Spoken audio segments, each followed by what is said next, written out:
X mark. যতগুলো দেখা যায় এক্স মার্ক। এই যে কোণা হয়, কোণাটা হচ্ছে এস। কোণাটা কি এস। নিচের সাইড আছে বটম সাইড, নিচের সাইডটা বটম সাইড। তাহলে একটা এটা কয়টা সাইড থাকে? সাইডগুলোর নাম কি? Student side, left side, base side, bottom.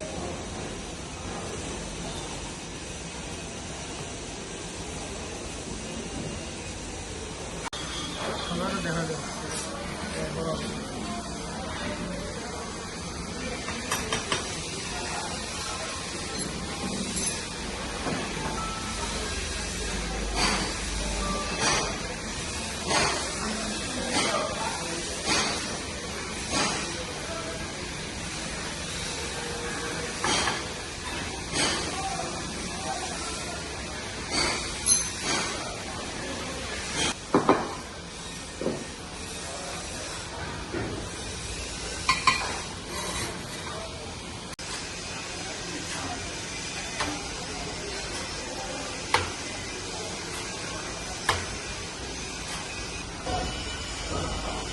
Stop.